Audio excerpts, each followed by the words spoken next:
Narratresses? Ugh! Girl narrators! I'm so sorry.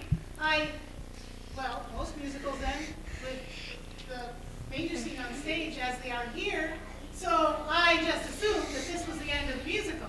It would be the end if we were doing a regular Christmas musical. But this, my friend, is Christmas in reverse. Christmas in reverse. No, wait, don't tell me. Mass Chris. Mass Chris! No, don't tell me. Let's see. Spell it backwards. S-A-N. Sam Christwick! Yeah? Not the word Christmas backwards, but the story of Christmas in reverse. I don't get it. Then, let us demonstrate.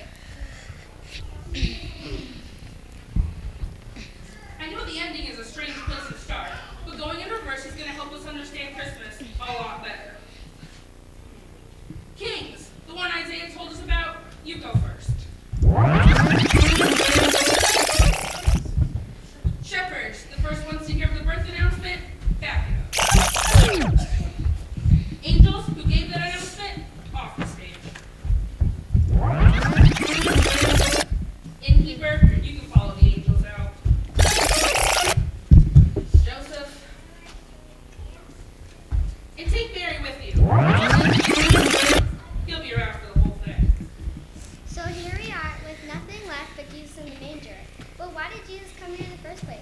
Why did we even need Christmas? To understand that, let's rewind again and go back where everything started. The most beautiful place on earth, the Garden of Eden.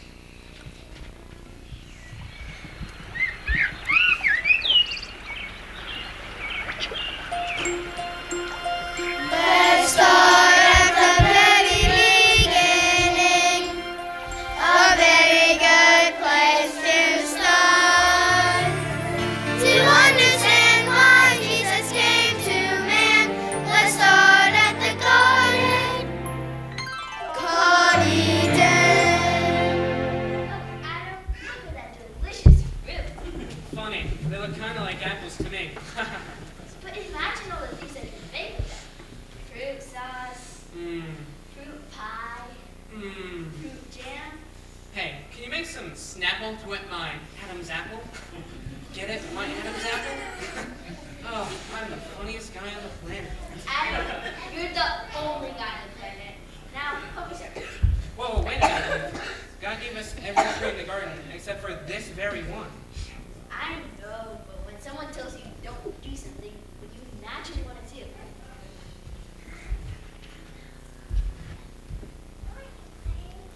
We still haven't discussed that around children. Never know. Go ahead, take a bite.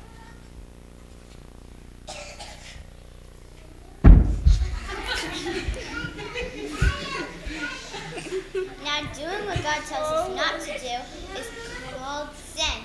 And since God is always with us, He knows everything, just as He knew Adam and Eve sinned. We don't know how long Adam and Eve had been in the Garden of Eden, but we do know that until this time they'd always obeyed God. But when Adam and Eve sinned, the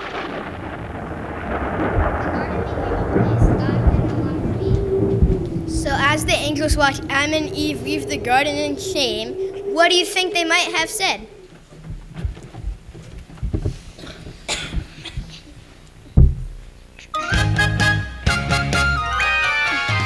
God told you so, all those many years ago. Did you listen? No, no, no. Now we say He told you so. God told you so, all those many years ago. Did you listen? No, no, no. Now we say He told you so. Now, Adam and Eve had children and grandchildren and great-grandchildren, but very few worshiped God until Noah. So God told Noah to build a boat and fill with animals of every kind. Then Noah invited everyone to join on the boat, but the people just laughed and walked away. So when God brought the great flood, only Noah and his family survived. And what do you think they might have said? God told you so, all those many years ago. Did you listen? No, no, no. Now we say He told you so. God told you so, all those many years ago. Did you listen? No, no, no. Now we say He told you so. Now, Noah's children had grandchildren, great-grandchildren, and great-great-grandchildren, many of whom worshiped God.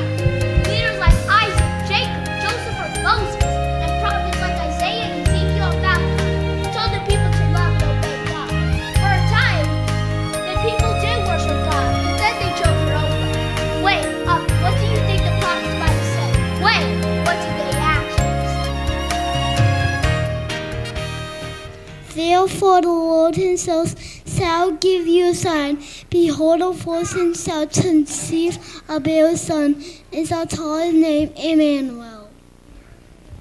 For unto us a child is born, unto us a son is given, and the government shall be on His shoulders, and He will be called Wonderful, Counselor, Mighty God, Everlasting Father, Prince of Peace.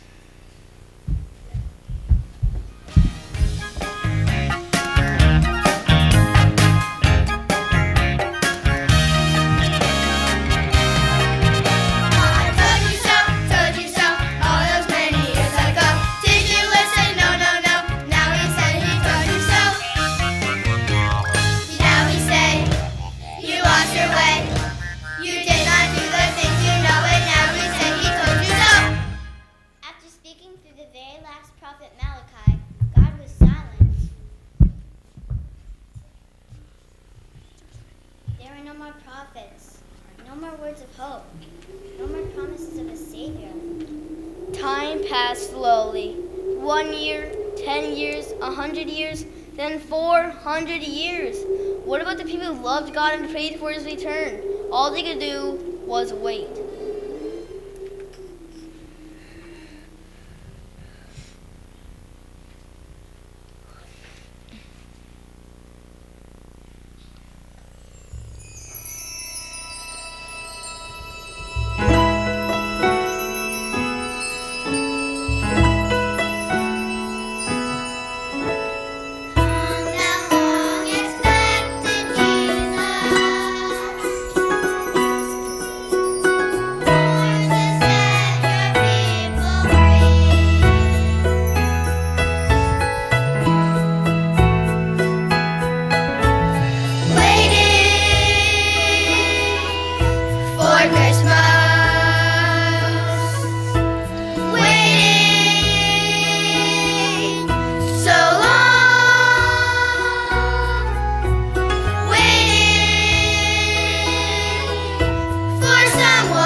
God had told the prophets that he would come to earth again, but instead of appearing in the clouds as a mighty king, God came as a man, as any man comes to earth, born of a mother named Mary.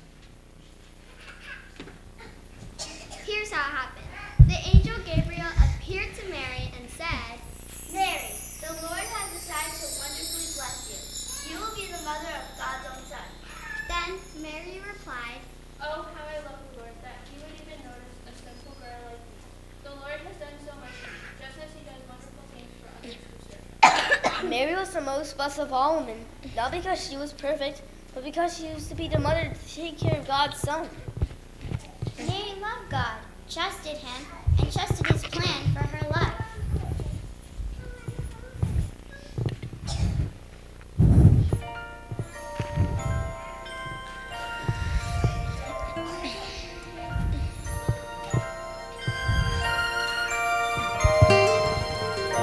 Watching and waiting, what's in store?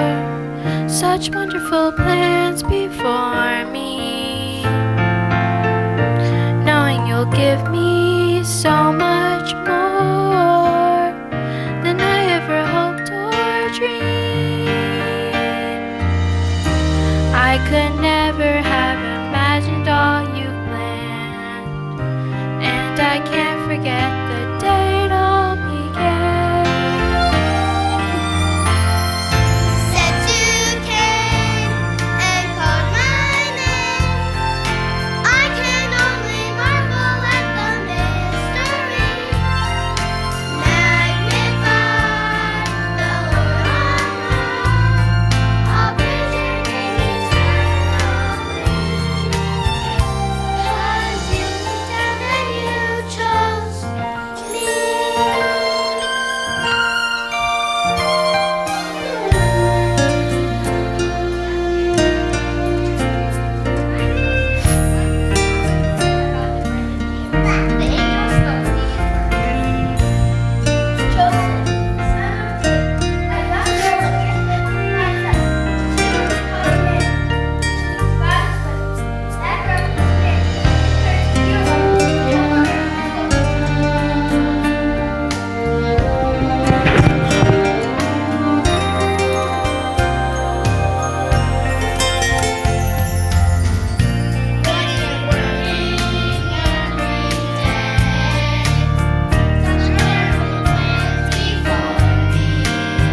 Jesus was God's gift to a lost world filled with sinful people.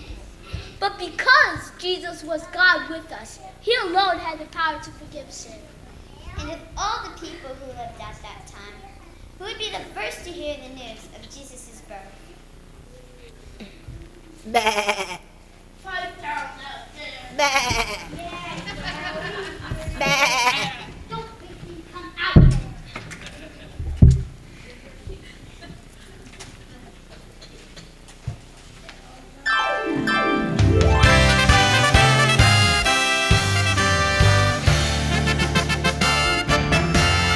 While shepherds watch their flocks by night, all seated on the ground.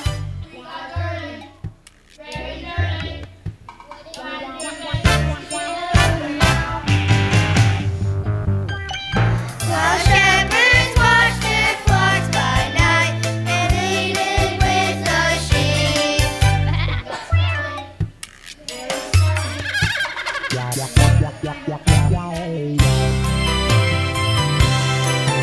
How unlikely in a nightly glorious message came to these very dirty, very smelly shepherds, the last of the leaves. While shepherds watch their flocks by night, an angel in the sky.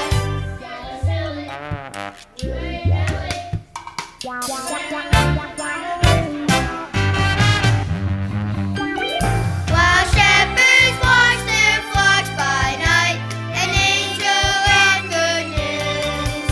Born this day is a Savior, they say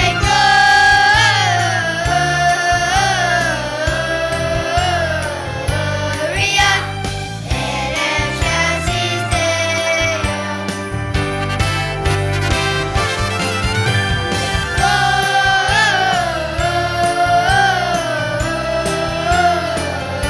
Gloria in excelsis Deo. While shepherds watch their flocks by night and let them climb the bay.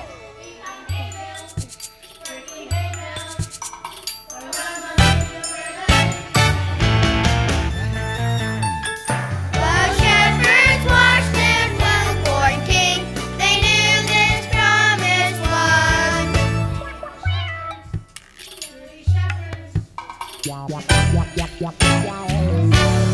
They say ba ba ba ba ba ba ba ba ba ba ba ba ba ba ba ba ba ba in excelsis Deo.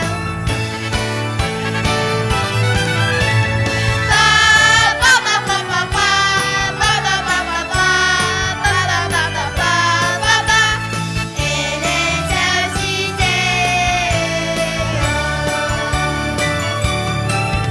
While shepherds watch their flocks by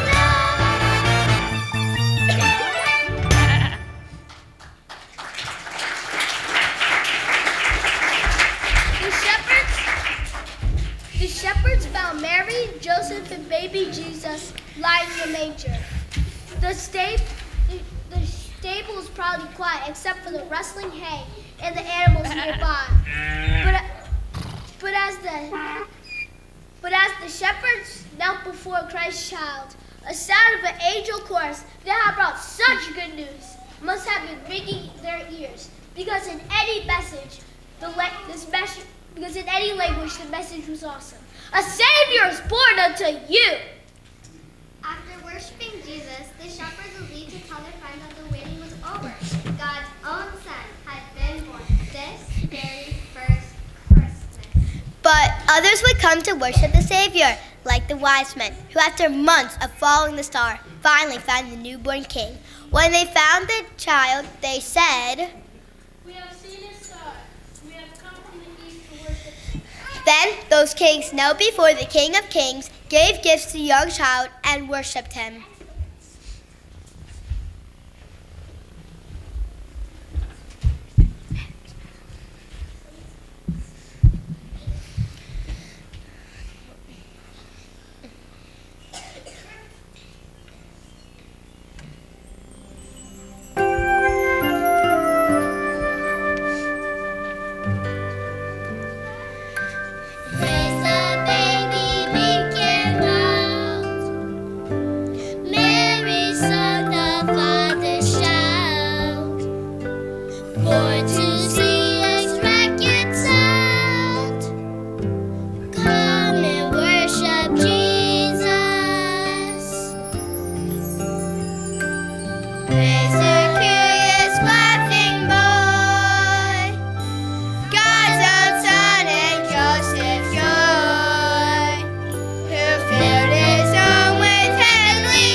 For those who come to Jesus then, and for those who come to him now, there is great joy to know that God came to be with us.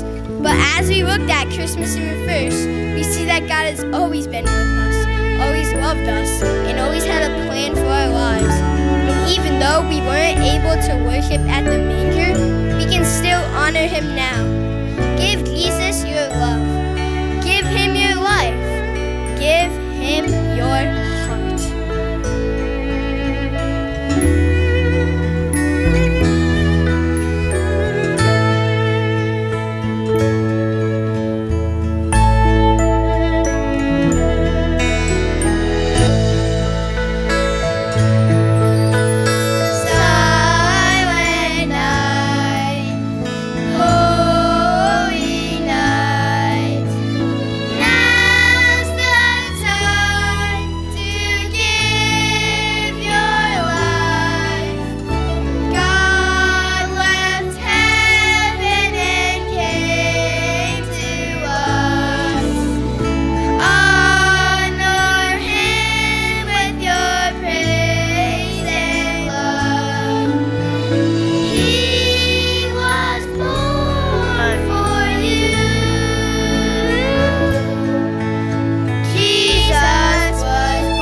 Mary and Joseph. Yeah, we've told the whole Christmas story from the very beginning.